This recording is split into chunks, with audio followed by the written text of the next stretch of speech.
Pessoal, sejam todos bem-vindos e bem-vindas. Sou o professor Diego Adriano Silva, aqui no curso de Licenciatura em Matemática, UAB, campus São João dos Patos, com a disciplina de Estatística. Na unidade 1, nós temos alguns tópicos, que são os aspectos básicos da estatística, séries estatísticas, distribuição de frequências. Então, esses são os tópicos da aula de hoje. Bom, a estatística, pessoal, é um ramo da matemática especializado em coletar, organizar, representar e interpretar dados, com o objetivo de estudar fatos, fenômenos e comportamentos.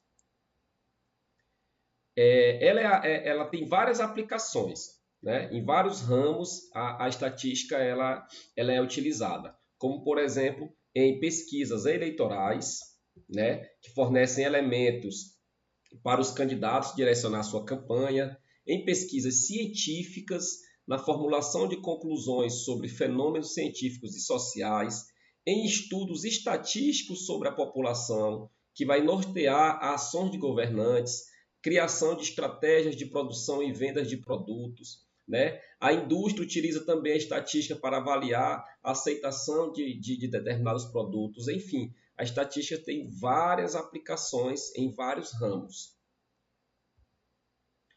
Algumas noções básicas da estatística, nós temos aqui a população. O que é uma população? População é formado por todos os elementos de um conjunto que tem pelo menos uma característica em comum.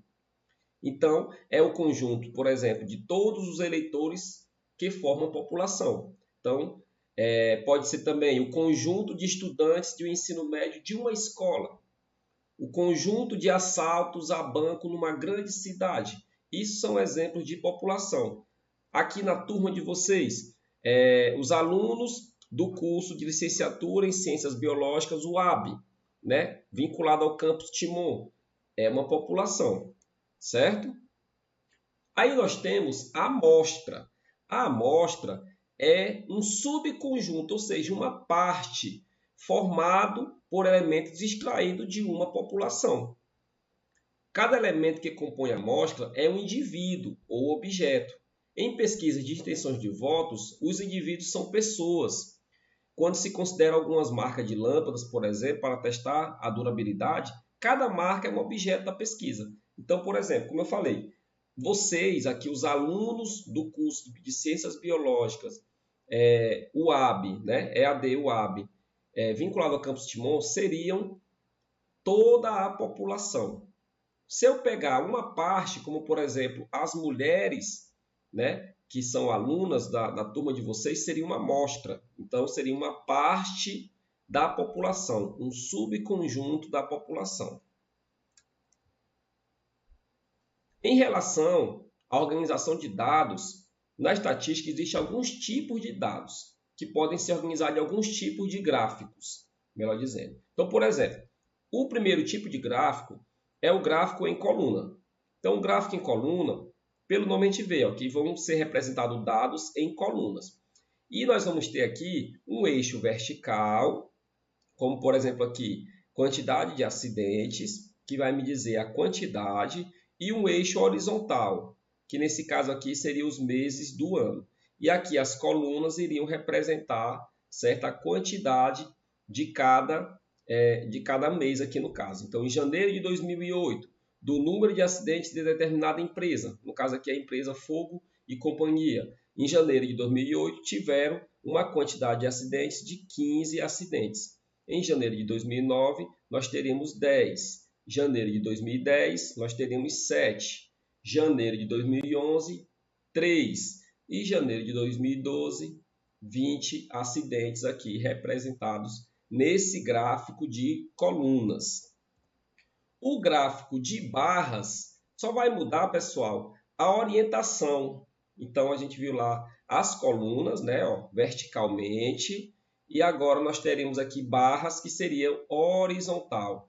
Então, o que vai mudar é só a questão de ordem. Aquele mesmo exemplo, agora, na parte vertical, nós teríamos os meses, né, e o ano, e na parte horizontal nós teríamos os acidentes. Então, aqui também, em janeiro de 2012, nós teríamos 20 acidentes. Lá em janeiro de 2008, nós teríamos 15 acidentes, da mesma forma que foi no exemplo anterior. Só ia mudar a orientação. Então, gráfico em colunas é na forma vertical, gráfico em barras é na forma aqui horizontal. Um outro tipo de gráfico que é bastante utilizado é o gráfico em pizza. Então, nós teríamos aqui aquela representação também do número de acidentes da empresa Fogo e Companhia em uma forma de pizza, onde cada pedaço aqui, entre aspas, da pizza vai representar uma porcentagem, certo? Uma porcentagem. Então, aqui, 36,4.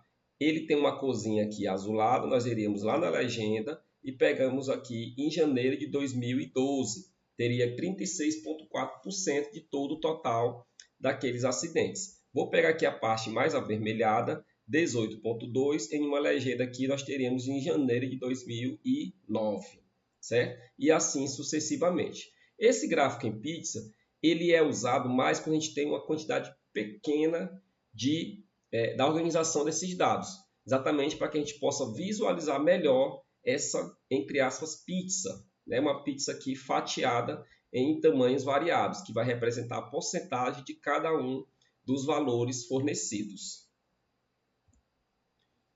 Temos também o gráfico em linha, certo? O gráfico em linha ele vai suprir aquelas colunas. Então, aqui eu teria, naquele exemplo lá inicial do gráfico em colunas, eu teria aqui uma coluna que seria representado aqui até o número 15, em janeiro de 2008, e assim eu iria ligar os pontos médios. Olha só, vou voltar aqui, como se eu fosse ligar os pontos médios dessas colunas aqui, ó. Então, se você ligar os pontos médios das colunazinhas lá do gráfico em colunas, nós teríamos o gráfico em linhas. Ele vai suprir essas colunas, certo? Representando aqui uma linha. Então, a gente teria aqui, ó, da mesma forma, na horizontal, os anos com o mês, na vertical, a quantidade. E aí, nós teremos aqui a linha representando, certo? Esses valores. Vamos falar também da frequência, que nesse caso aqui nós vamos estudar a frequência absoluta e a frequência relativa. Então vamos ver a diferença entre essas duas frequências, certo? Então, iniciaremos aqui, pessoal, com um exemplo. Então, suponha que em um grupo de turistas, participantes de uma excursão, tenha sido feita uma pesquisa sobre a nacionalidade de cada um e que o resultado tenha sido o seguinte. Então, vamos lá. Pedro, ele é brasileiro. Ana, brasileira. Romero, espanhol. Laura, espanhola. Cláudia, brasileira. Sérgio, brasileiro. Raul, argentino. Nélio, brasileiro. Sandra, brasileira. E Paulo, espanhol. Então, os dados estão aqui fornecidos, certo? E nós vamos representar eles de acordo com a sua frequência. A frequência é o número de vezes que determinada variável vai aparecer. Naquele caso, a frequência absoluta é aquele número bruto da quantidade de vezes que vai aparecer, certo? Então, olha só. No caso da frequência absoluta dos brasileiros, apareceu quantos brasileiros? Apareceram lá 6 brasileiros, que foi o Pedro, a Ana, a Cláudia, o Sérgio, o Nélio e a Sandra. Então, a frequência absoluta da nacionalidade brasileira seria 6. A frequência absoluta da nacionalidade espanhola seria 3. E a frequência absoluta da nacionalidade argentina seria 1. Então, a frequência absoluta seria o valor bruto daquele número de quantidade de vezes que determinado variável vai aparecer. Já em relação à frequência relativa, certo? É uma frequência que registra a frequência absoluta em relação ao total de citações, a frequência relativa. Como assim, professor? Resumindo, ela é a razão seria a divisão entre a frequência absoluta daquela determinada variável e o total de observações.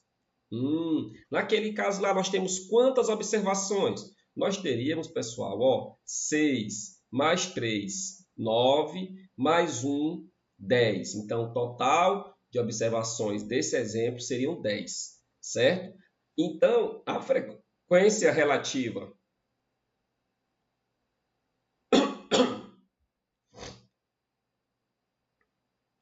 nesse exemplo, pessoal, nós teríamos 6.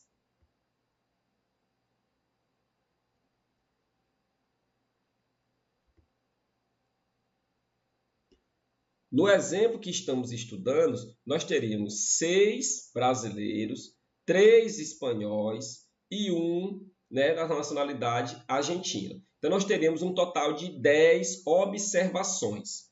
10 observações. Então, vamos calcular a frequência relativa de cada nacionalidade. Seria o quê? A razão entre a frequência absoluta e o total. Que o total lá foram quantas?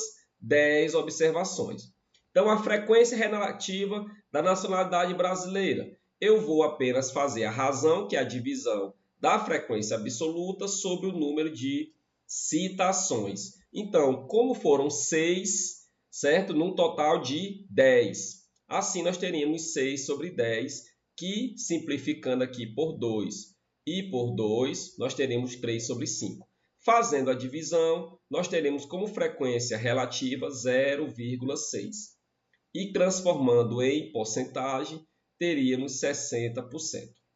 Então, é bem tranquilo. Ó, pessoal, a gente pode fazer, né, essa frequência relativa das outras nacionalidades. Nacionalidade espanhola seriam quantas? 3 espanhóis, né, que a gente viu lá no nosso exemplo. Então, seria 3 sobre 10. E dividindo 3 sobre 10, eu tenho 0,3, que vai dar 30%. E a nacionalidade argentina seria 1 sobre 10, que dividindo vai dar 0,1 ou 10%. Observem que quando você somar todas as frequências relativas de cada nacionalidade, nós temos que dar o total, que é de 100%. Então, eu teria 60% mais 30%, vai dar 90%. Com mais 10%, eu tenho 100% das observações, que foram 10. Para a gente calcular, pessoal, aquela porcentagem, nós podemos fazer também uma regrinha de 3, certo? Pode ser tanto naquela divisão da frequência absoluta sobre o número de citações, ou podemos fazer uma regrinha de 3. Como, professor? Olha, naquele caso, nós teríamos 10 observações. 10 observações equivale a 100% das observações. No caso da nacionalidade brasileira, temos 6 observações, então 6 vai estar para x. Fazendo aqui o meio pelos extremos, nós teríamos 10x é igual a 6 vezes 10, 6 vezes 100, 6 vezes 100 é 600, o 10 está multiplicando, vai passar dividindo, então dividindo 600 por 10, eu teria aqui o x em porcentagem, que vai dar 60%. Então podemos fazer tanto a divisão, como pode fazer também uma regrinha de 3. E aí, aqui seria a nossa tabela, certo? A distribuição de frequências. Então, as nossas variáveis seriam 3. A brasileira, a espanhola e a argentina. A frequência absoluta, FA, eu tenho um número bruto. Então, aqui eu teria 6 brasileiros, 3 espanhóis e 1 da nacionalidade argentina, num total de 10. E a frequência relativa, que é FR, seria a porcentagem que aquela frequência absoluta vai ser em relação ao total. Então, seriam 60% da nacionalidade brasileira, 30% da nacionalidade espanhola e 10% da nacionalidade argentina, dando um total de 100%. Então, essa é a nossa tabela da distribuição de frequências. Então, pessoal, agradeço aqui a atenção de vocês e até a próxima.